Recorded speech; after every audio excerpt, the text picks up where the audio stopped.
영적인 신앙적인 아이디어의 작품이. 이것은 이제 다윗의 예언 가운데 하나입니다.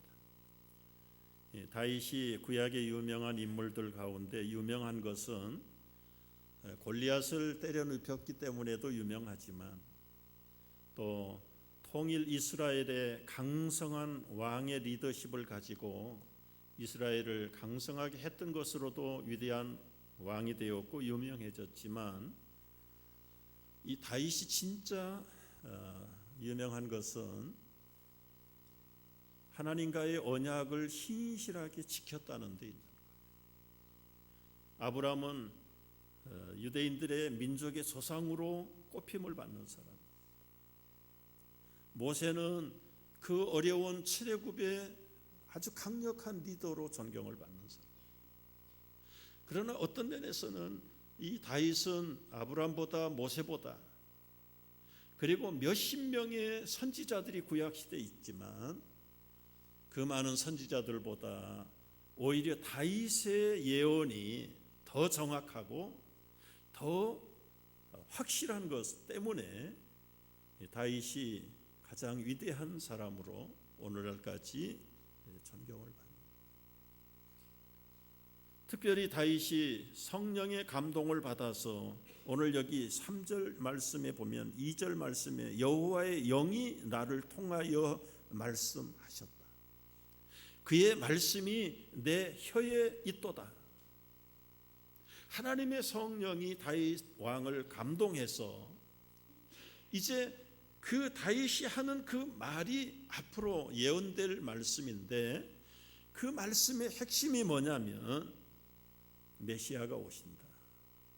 그런데 그 메시아는, 하나님이 나에게 깨닫게 해주시는 그 메시아는 이런 메시아다. 그러면서 말씀하신 내용이 시편의 여러 군데, 특별히 시편 22편 같은 데 보면 예수님이 죽임을 당하실 때의 광경을 예언하셨어요. 나무에 달려서 개들에게 손발이 찔림을 당하고 그 옷은 병사들이 제비를 뽑아서 나눠 갖고 지나가는 사람이 조롱을 하되 그냥 조롱하는 게 아니라 머리를 흔들면서 비웃고, 그리고는 목이 말라서 그 목말라 고통당하고 신음당해가는 십자가 위에 메시아를 시편 22편에서 벌써 창으로 찌르고, 마치 갈보리 그 현장을 본 사람보다 더 정확하게 예언을. 그게 선지자도 아닌데 다윗은. 물론 선지자 가운데 이사야 선지자 같은 사람, 처녀가 잉태하여 아들을 낳을 것이다 예언했고, 미가 선지자는 베들레헴 작은 골에서 메시아가 태어날 것을 예언했고, 그가 찔림은 우리의 허물을 인하며 이사야 선지자가 참 고난을 당하시며 죽을 것을 예언했고, 그러나 그런 분들은 몇 가지 예언밖에 남아있지 않아. 그런데 신약 성경의 기자들이 다른 선지자들의 예언보다 이 다윗 임금이 예언한 예언을 마태복음, 마가복음, 누가복음에서 4번씩이나 인용을 하고 히브리에서는 12번을 인용을 해요. 얼마나 정확하게 예언을 했는지, 그 예언한 말씀이 오늘 이렇게 성취되었다, 이루어졌다, 완전히 끝났다. 어떻게 다윗이 그렇게 영감을 받을 수 있었을까요? 오늘 말씀에 보면은 하나님과의 언약 5절 말씀에 하나님이 나와 더불어 영원한 언약을 세우시고 만사에 구비하시고 견고하게 하셔서 나의 모든 구원과 나의 모든 소원을 어찌 이루지 아니하시랴. 다윗은 자기의 어떤 성공을 위해서 살았던 사람이 아니, 나를 통해서 하나님의 다윗의 왕국의 메시아를 세우고 다윗의 후손 가운데 메시아를 보내겠다고 약속한 약속이 다윗과 하나님과의 맺어진 다윗의 언약이 여러분, 그 언약대로 이제 앞으로 오실 메시아가 어떤 분인가? 아침에 돋는 햇빛처럼 일어난다. 구름 없는 하늘처럼 온 세상을 둘러 비칠 것이다. 해가 섰을 때에 땅에서 움이 돋고 생명이 돋고 이 하나님의 복음, 예수 그리스도의 능력의 나라가 이 땅에 왕성하게 일어날 것을 아침에 돋는 햇빛처럼 비유하면서 말씀하십니다. 그래서 세계 근대사 역사를 봐도 하나님을 경외하고 예수님을 섬기는 대영 제국은 해가 질 날이 없었어요. 해가 질 날이. 얼마나 그의 영토들이 넓었는지. 그 모든 유럽의 나라들이 일찌감치 예수 그리스도를 의로운 태양으로 받아들일 때 정신 문명, 물질 문명 모든 면에서 세계의 1등 국가로 지금 미국이 350년, 400년 전에 그 예수 그리스도의 의의 태양의 능력을 받고 세운 나라이기 때문에 뭐니 해도 오늘날도 지금 최강국으로 전속하고 있는. 그래서 금년 한 해 여러분의 삶 속에, 가정 속에, 우리 교회 속에 주님의 놀라운 능력이 아침 해처럼 돋아나는 새해가 되기를 주의 이름으로 축복합니다. 구체적으로 아침 해, 결국은 예수님을 말해요. 예수님이 힘차게 우리 안에서, 우리 가정에서, 교회에서, 이 땅에서 돋아나게 하려면 우리는 어떻게 해야 될까? 그걸 오늘 여러분과 나누려고 하는 것이죠. 첫째, 우리 기도 제목은요, 생명의 빛이 솟아나게 하시. 예수님은 여러 가지 모든 것을 다 갖췄어요. 생명, 진리, 거룩, 사랑, 공의, 심판, 구원, 통치, 뭐 안 갖춘 것이 없는데 그거 일일이 다 어떻게 우리가 기억할까? 우리가 1년 동안 집중적으로 기도하고 싶은 것은 하나님, 우리 속에 예수 그리스도의 생명의 빛이 솟아나게 해주세요. 우리 어젯밤에도 말씀을 나눴어요. 아무리 눈이 있어도 마음이 빛이 어두우면 분별이 안 돼.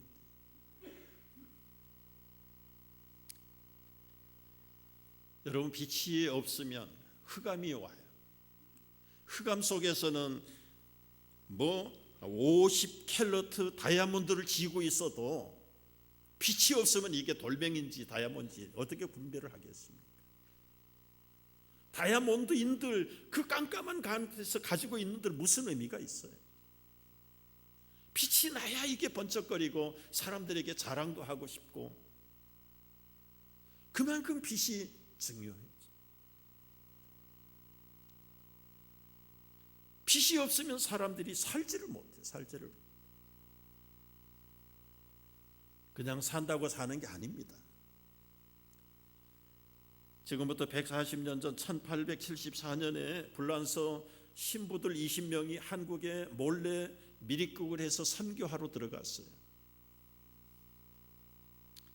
그 중에 다빌리라고 하는 선교사가 20년 동안 조선에서 포교를 하다가 결국은 체포당해가지고 참수형을 받고 순교를 당했어요. 그 파리 선교부에다가 보낸 편지 가운데 그 당시에 조선 사람들 한국 땅이 어떤 곳인가를 너무 많이 보고를, 뭐 미국 선교사들 편지에도 많이 있어. 저 선교사는 한국 옷을 입고 한국 음식을 먹고 그렇게 살았어.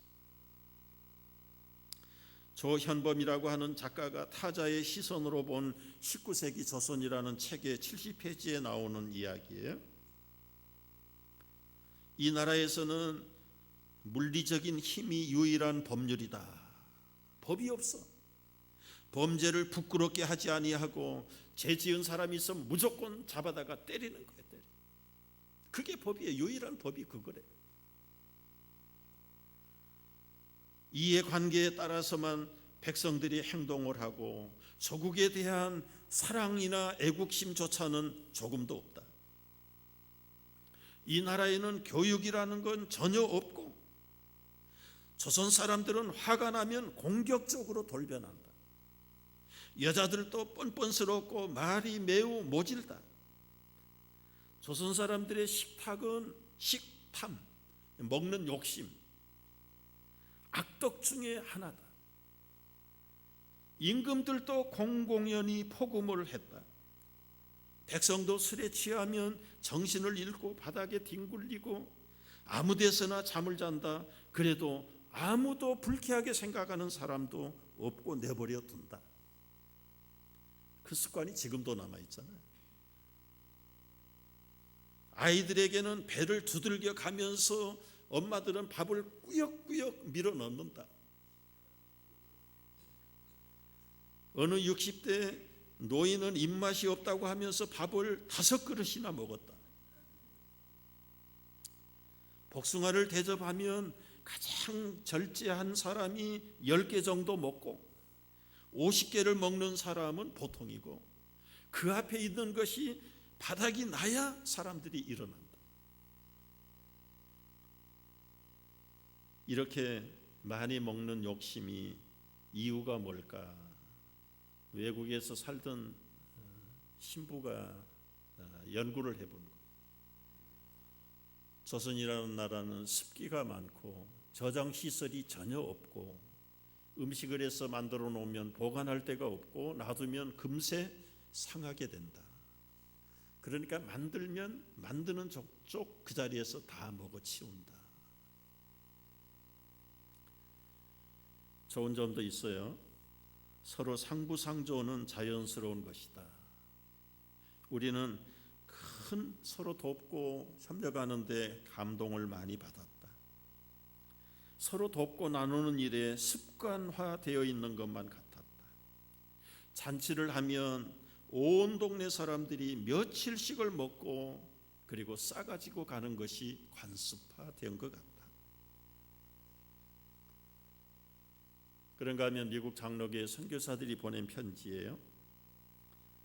크리스마스 시를 처음에 만들었던 셔우드 홀이라고 하는 선교사, 또 조지 길모어라고 하는 선교사도 같은 내용이, 내가 본 도시 중에 서울이라는 데는 가장 더럽고 보잘것이 없다. 아예 거리에 대해서는 말하지 않는 것이 좋겠다. 아펜셀러 역시 같은 편지를 썼는데, 서울 길거리는 발을 딛고 나갈 수 없을 만큼 여기저기 오물이 깔려 있다.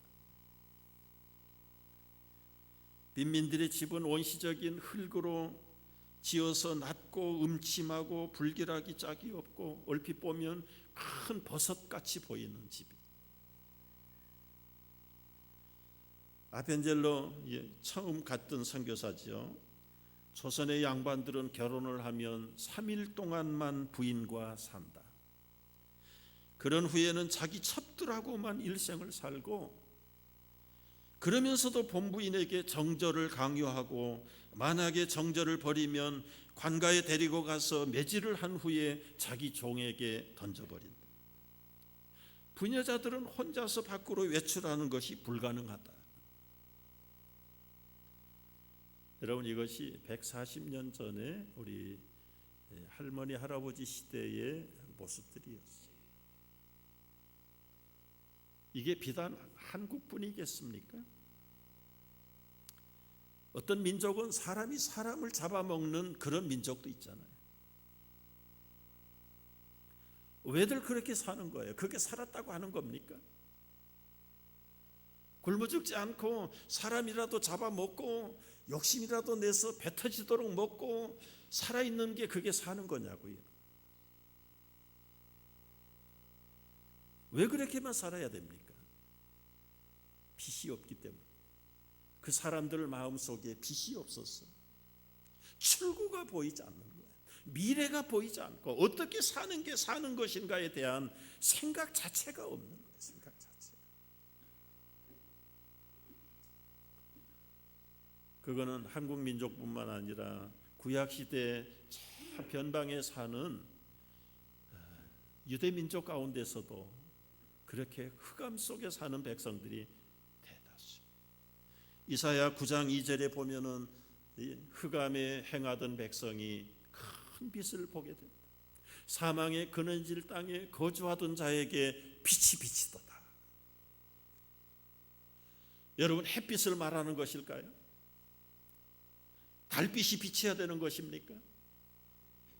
사람 잡아먹는 그 파푸아뉴기니아 같은 데는 네버 윈터에 겨울이 없어요. 다 벗고 살 만큼 더운데 얼마나 태양이 뜨거운지 밝은지.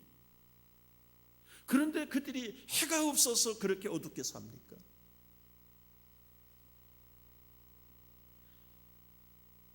이방에 비치는 생명의 빛, 예수 그리스도의 빛이 없으면 어느 지역 어느 민족이든지 다 거기서 거기 그렇게 사는 거예요. 그렇게 사는.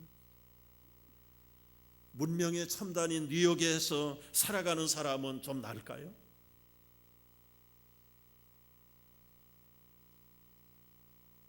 뉴욕에서는 그런 일이 없지만 어떻게 사람이 모이는데 차를 몰고 들어가서 수십 명씩 죽일 생각을 해요? 이발하면서 앉아서 신문 보라고 그래서 갖다 줬더니 무슬림의 나라에서 한 일이겠죠. 시리아에서 아버지라는 놈이 7살 8살 된 딸아이를 안고 축복을 해서 읽어봤더니 그 몸에다가 폭탄을 넣어가지고 경찰서 들여보내는 마지막 기도예요.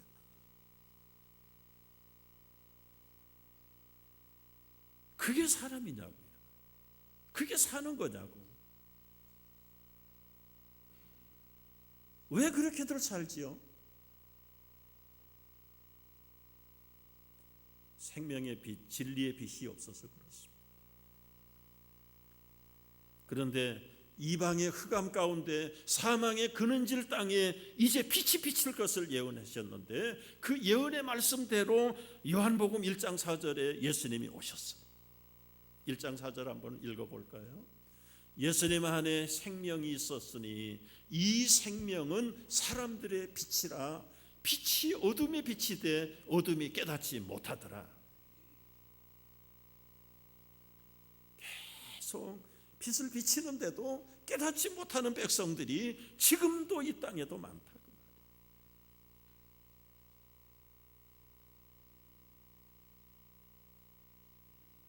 하급의 요리를 먹고 사는 사람이나 도시에 사는 사람들이 깨끗한 음식을 먹고 사는 것이나 그저 그 천한 음식, 귀한 음식 먹었다는 것은 좀 차이가, 질은 차이가 나지만 먹고 살아가는 게 뭐냐 그 말이에요. 오히려 배웠다는 거 가지고 머리 굴려가지고 더 지능적인 죄를 짓고 부정을 하고 범죄를 하고 비도덕적이고 비윤리적인 대로 아주 교묘하게 뱀장어 빠져나가듯이 빠져나가는 그런 사람은 세련된 사람인가요? 그런 사람은 현대인인가요? 교양 있는 사람들인가요? 더럽고 불결하고 먹을 것도 천하게 먹고 그렇게 사는 사람은 아주 죽지 못해 사는 사람인가요? 마찬가지예요. 마찬가지. 생존을 위해서 산다.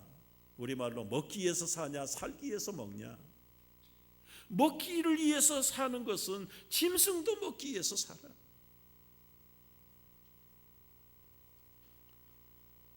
진짜 사람답게 사는 것은 흑암 속에 비치는 이방의 빛이 되시는 예수 그리스도의 그 생명의 빛, 진리의 빛이 비칠 때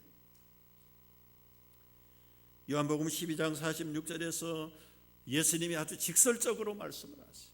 다 같이 읽어봅니다. 나는 빛으로 세상에 왔나니 물은 나를 믿는 자로 거하지 않게 하려 함이라. 그 어둠 속에서 꺼내시려고 빛으로 세상에 왔다.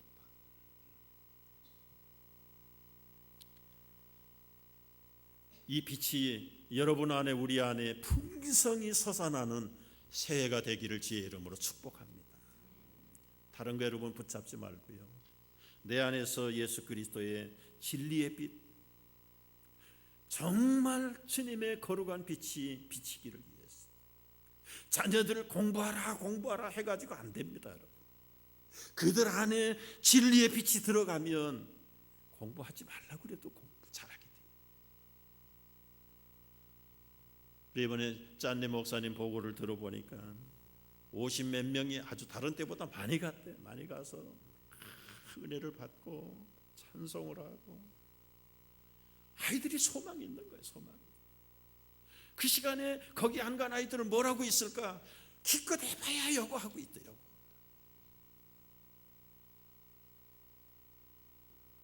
정말 그들 안에, 우리 안에, 부모들 안에도 좀 미련한 것, 사망의 그늘질 것들이 벗어나도록 예수 그리스도의 진리의 빛이 여러분 속에 풍성히 솟아나는 한 해가 되기를 주의 이름으로 축복합니다. 두 번째는 말씀의 빛이 솟아나기를 위해서 기도하셔야 합니다. 말씀은 생명이세요. 이 말씀의 생명이 비치지 않는 곳은 곧 죽음이에요. 죽음. 빛이 없는 곳에는 생명이 살지 못해요. 밤만 계속되는 지역에서는 죽었던 생물들이, 살았던 생물이 다 죽어요. 여러분, 우리 집에 꽃나무를 그늘에 갖다 놔보세요. 물을 줘도 비실비실하다가 죽습니다. 죽어요. 그들 속에 강력한 말씀의 빛이 들어가야 사람답게 하나님의 형상이 회복되고 하나님의 거룩한 비전이 살아나게 됩니다. 말씀이 없는 세상, 이 몽골은 1년에 8개월이 겨울이래요. 근데 보통 겨울이 아니라 거기는 겨울 됐다 하면 마이너스 30도, 40도. 웬만한 짐승들은 먹을 거 없지요, 춥지요. 그래서 다 죽어버려요. 사람도 하룻밤만 히팅을 안 하고 자면 얼어 죽어버려요. 에스겔 골짜기에 하나님이 선지자를 데리고 가서 저 뼈들을 보여줬어요. 저 뼈들이 능히 살겠느냐? 뼈 한번 보여줘 보세요. 여러분, 저 뼈들이 살아날까요? 선지자는 믿음이 있는데도 불구하고 yes, no를 못해. 예스라고 하면 어떻게 저게 살아날 수 있을까? 그렇다고 또 믿음은 있으니까 노라고 할 수도 없고. 그럴 때 여러분, 지혜로운 대답이 하나 있어요. 베드로도 네가 나를 사랑하느냐 물어볼 때 배신하고 도망갔던 부끄러움이 있는 사람이라 예스도 못하고, 그렇다고 이제는 도망갈 수도 없고, 그때 하던 대답이 이 에스겔 선지자가 하던 대답하고 어쩌면 똑같아. 무슨 대답이에요? 주님이 하십니다. 주님이 하십니다. 그러니까 남이 공격을 할 때 yes, no 하면 안 돼요. 그냥 하나님이 하십니다.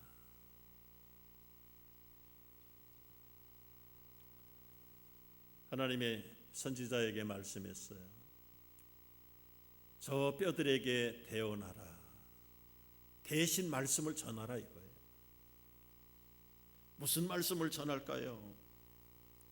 너희 마른 뼈들아 여호와의 말씀을 들을지어다. 여러분, 저 뼈가 무슨 기가 있나요? 들을 수 있는 생명이 남아 있기를 하나요?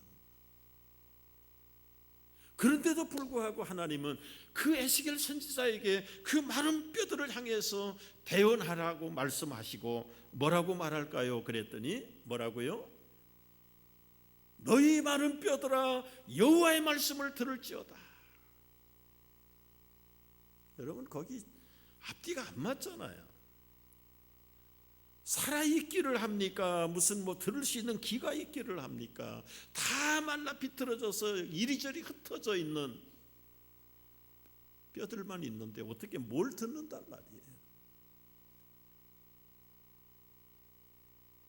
그래도 선지자는 시키는 대로 너희 마른 뼈들아 여호와의 말씀을 들으라. 그 다음에 하시는 말씀이 있어요. 내가 생기를 너희에게 들어가게 하리라. 하나님이 생기를 불어넣어주면 되는 거 아닙니까? 하나님의 생기가 들어가니까 꼼짝도 못하고 흩어졌던 뼈들이 꿈틀꿈틀 다 조립을 하기 시작하는 거예요. 발뼈는 발에 가서 붙고, 무릎뼈는 무릎에 가서 붙고, 머리뼈는 머리에 올라가고, 그런가 힘줄이 붙고, 힘줄이 붙으니까 또 살이 채워지고, 겉모습을 볼 때는 완전히 살아난 사람들이 때를 이루고 있는데 아무런 움직임이 없는 거예요. 그리고 하나님 또 말씀하세요. 너에게 생기가 들어갈지어다 말씀을 하니까 그 생기를 선포하는 순간에 움직이지 못하던 살아난 그 시체들이 성령의 큰 군대를 이루었다.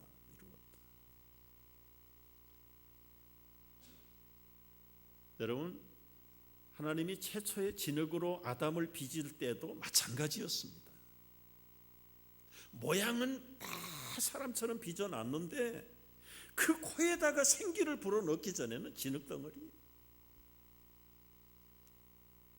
코에다가 생기를 불어넣으니까 그 진흙으로 빚었던 아담이 벌떡 일어나서 인간이 된 거예요. 사람이 된 거예요.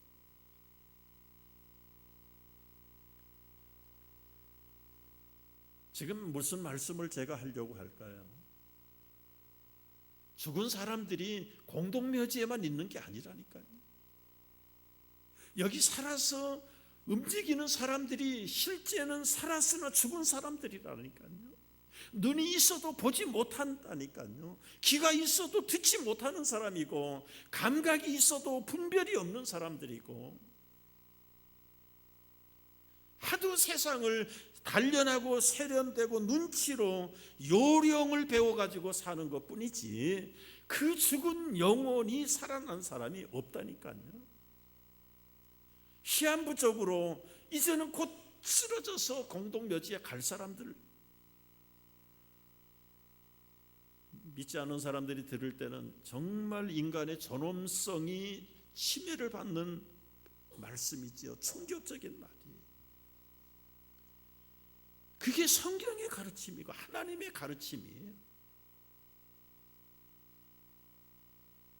그런 사람들을 향해서 생기야 들어가라. 그래서 여러분과 내가 거듭나고 하나님의 생명이 들어와서 우리가 여기 있는 거 아닙니까?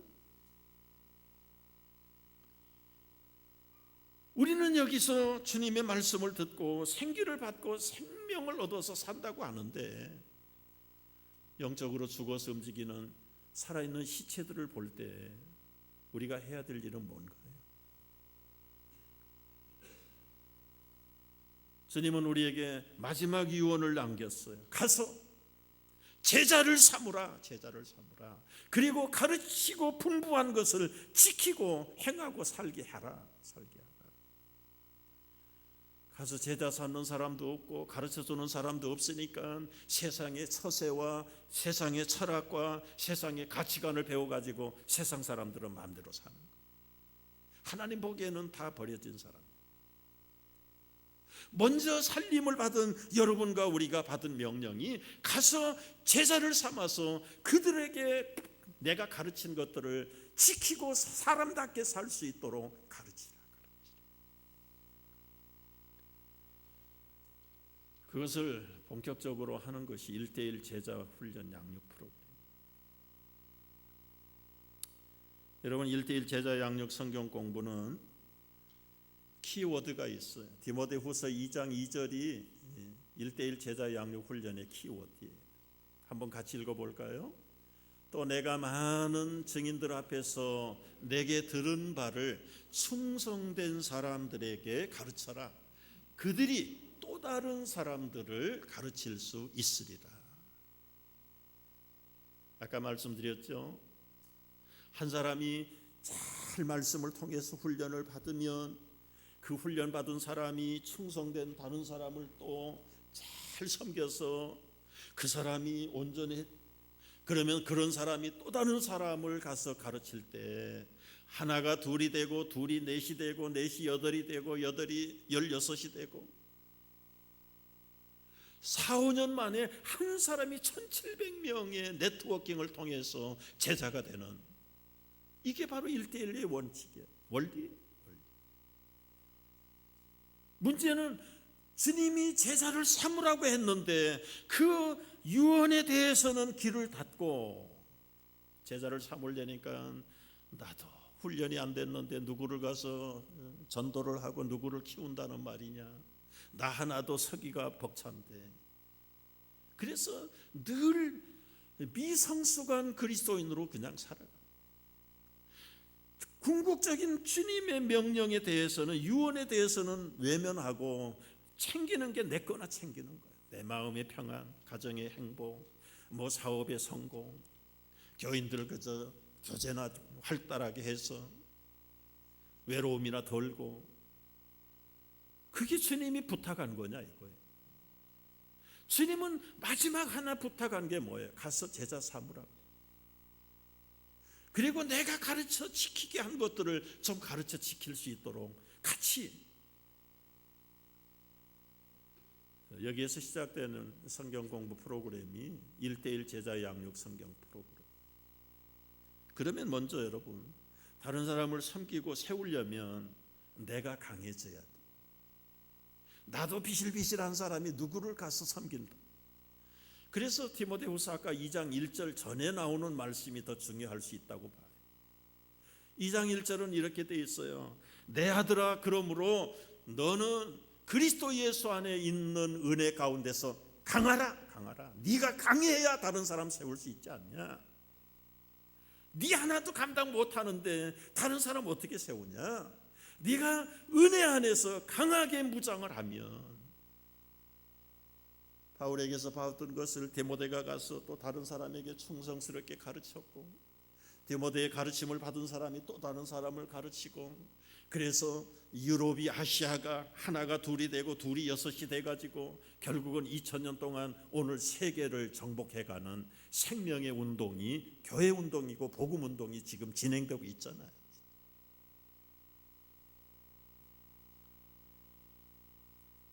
여자들이 대개 시집가기 전에는 자기 몸 하나도 간수하지 못하는 아주 가냘프해요. 성격도 가냘프고 몸도 가냘프고. 그러던 가냘픈 여성들이 자식을 낳고 엄마가 되면 사자도 그 엄마를 못 이겨. 왜요? 내가 낳은 자식인데 내 생명, 엄마의 생명은 내놔도 그 자식 안 뺏깁니다. 요즘 자격 없는 젊은 엄마들이 애기 낳아가지고 여기저기 버리긴 하지만은 그건 엄마의 자격이 없는 사람들이 애를 낳은 거고요. 제대로 애를 낳고 키우는 엄마들은 내 목숨을 빼앗길 정정 자기 자식을 빼앗기는 엄마는 없습니다. 얼마나 여성은 약하지만 어머니가 강합니까? 왜 강해요? 거기에 생명이 있고 거기에 모든 걸 다 헌신했기 때문에. 우리가 제자를 삼고 남을 섬긴다는 게 이 영적인 어머니의 유모의 마음, 아비의 마음을 갖지 않고는 이런 일들이 일어날 수가 없어요. 어떻게 하면 나를 강하게 할 수 있을까? 그걸 체계적으로 우리가 14주 훈련을 한 거예요. 이 배에 있는 키 그림 이제 하나 볼 텐데요. 내 인생의 방향을 만들어주는 키가 어디로 가는가? 과거에는 사람들이 다 자기가 중심이 됐어. 내가 가고 싶은 대로 하고 싶은 대로 가다 보니까 이리 부딪히고 저리 부딪히고 인생이 파선이에요. 파선. 부도난 인생, 소망이 없는, 갈 길이 없는 인생. 말은 안 하지만 그런 인생들이 오늘 또 얼마나 많은지 몰라요. 그런데 그 중심에 그리스도가 중심이 되니까 내가 운전하는 게 아니라 그리스도가 나를 인생의 선로를 인도하고. 여러분, 그리스도가 중심이 되려면 영상을 한번 보겠습니다. 구원의 확신이 있어야 돼요.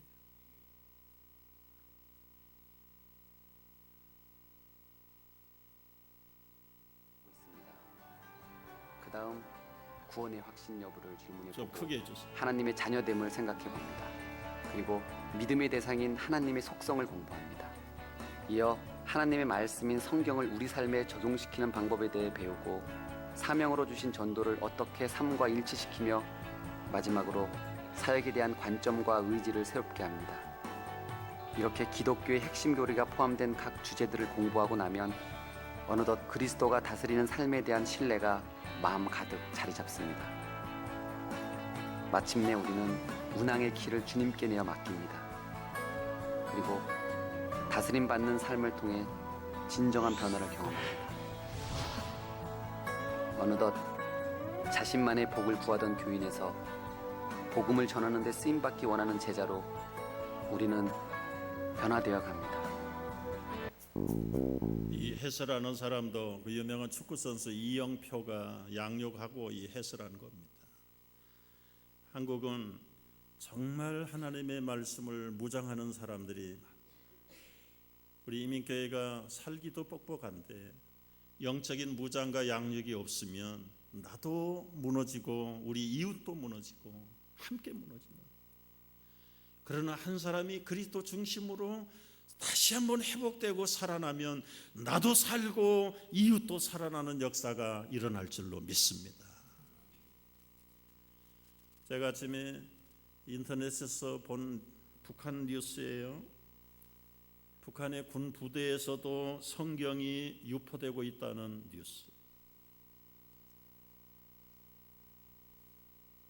12년에 미신 배척 운동을 군 부대에 내렸답니다. 그런데 그 미신 배척 운동이라는 게 우리가 말하는 기독교를 북한에서는 미신이라고 몰아붙이는 거예요. 최근에 한 부대, 작은 부대 안에서 6사람이 이 미신 행위를 하다가 체포됐다. 여러분, 작은 부대 안에서 그 북한 같은 죽음의 땅에서 6사람이 성경을 읽고 묵상하다가 체포됐다면 거의 몇백만이 되는 그 북한 부대에 얼마나 많은 성경이 지금 들어가 있느냐. 세상적으로 볼 때는 먹을 것도 없고 소망도 없는 사람들, 자유도 잃어버리고 자기 기본적인 생존도 하지 못하는 그런 흑암의 땅, 사망의 땅에서 그래도 생명이 붙어 있는 건 우리가 알지 못하는 사이에 말씀이 들어갑니다. 말씀이 들어가서 그 엄청난 인권을 착취당하고 폭행당하고 생명을 빼앗기는 그런 비참한 현실 속에서도 포기하지 아니하고 사는 사람. 다 계산할 수는 없지만 지금 수십만 명의 그리스도인들이 지금 말씀을 붙들고, 성경이 없는 사람은 핸드라이팅을 써가지고 그 말씀을 가지고 전도하고, 얼마나 우리에게 자유로운 환경을 주셨습니까? 이제 우리에게 주신 이 놀라운 영적인 사명들, 결국은 내가 살아야 돼. 내가 사는 길은 다른 사람을 가르칠 때 내가 사는 거예요. 가르치는 사람이 바로 섰는데 그 옆에 사람이 무너지겠습니까? 가르치는 사람이 수근수근하지 않는데 그 옆에 사람이 수근수근 하겠느냐? 내가 살기 위해서라도, 여러분이 살기 위해서라도 우리가 분연히 일어나서 기회가 오면 거절하지 말고 사진하여서 우리가 1:1 양육 성경 공부에 훈련을 받고, 우리 한 번 인생 지나가는 인생인데 하나님 나라 힘있게 세우는 주님의 귀한 제자들 되기를 주의 이름으로 축복합니다.